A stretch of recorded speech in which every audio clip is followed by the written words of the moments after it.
सागर में वीरांगना Rani Durgavati tiger reserve में 1 महीने पहले लाए गए करीब 35 माह उम्र के बाघ की मौत हो गई। रविवार को मानेगांव बीट में उसका शव मिला है। सूचना मिलते ही वन विभाग की टीम मौके पर पहुंची।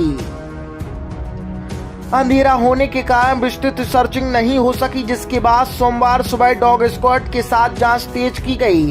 डॉक्टरों की पैनल पोस्टमार्टम कर रही है, जिससे मौत का कारण स्पष्ट होगा। शुरुआती तौर पर टेरिटरी फाइट की आशंका जताई जा रही है। टाइगर रिजर्व की मोहली रेंज के कोर एरिया में बाघ की निगरानी की जा रही है। रविवार को टीम जब मौके पर पहुंची तो बाघ जमीन पर पड़ा मिला।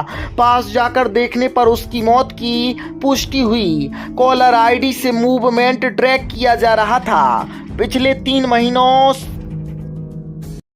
सर टाइगर रिजर्व में एक बाघ का शव मिला है, क्या मामला है सर पूरा? जी, तो कल हमारी जो मॉनिटरिंग टीम थी, एक टाइगर है जिसको 18 और 19 तारीख की दरमियानी रात को कान्हा से लाकर यहाँ पे वीरांगना दुर्गावती टाइगर रिजर्व के कोर एरिया में रिलीज़ किया गया था।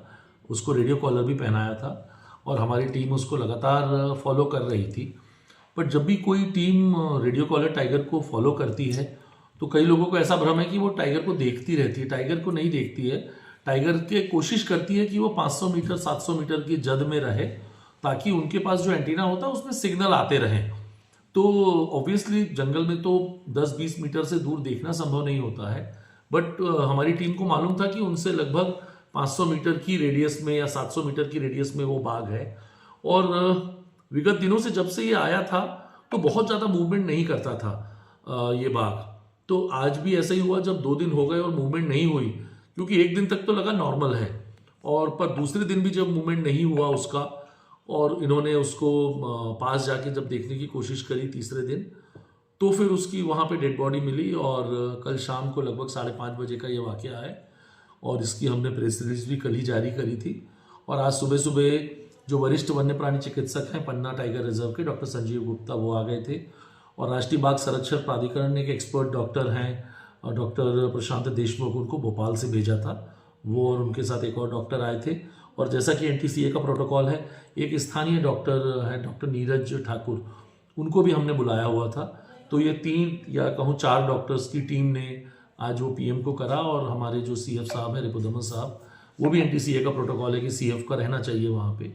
तो इन लोगों ने मिलकर जब PM करा तो बाकी तो सारी चीज़ें नॉर्मल थी। नाखून भी थे उसके, लेकिन उसके नाखून में एक नाखून टूटा हुआ था और बाकी नाखून भी थोड़े से मतलब जैसे ज़मीन में खुरचने के कारण नाखून घिस जाते हैं वैसे थे थोड़े से। और मेन जो उसका स्कल था, सर का जो हिस्सा है, ये टूटा हुआ था पूरा। इसमें दांत के केनाइन के निशान भी थे और एक केनाइन आँख में भी घुसा हुआ था। तो उस तरह से करके किसी और नर टाइगर जिसके पगमार्क भी वहाँ पे मौके पे हमें दिखे थे, उसके द्वारा इसे घायल किया गया होगा और इसकी बाद में डेथ हो गई होगी। तो ये है अभी तक का तो इसमें इंफॉर्मेशन। इसको टेरिटोरियल फाइट मान के चलेंगे? हाँ, नॉर्मली टाइगर में ये बहुत कॉमन बात है कि टाइगरों में टेरिटोरियल फाइट होती है। और जो उस एरिया का नर बाघ है उसने अपने एरिया को बचाने के लिए और इस बाघ ने उस एरिया को कब्जाने के लिए कोशिश करी हो गई और इसकी हार हुई और उसने जो एग्जिस्टिंग टाइगर है उसने इसको मार दिया होगा।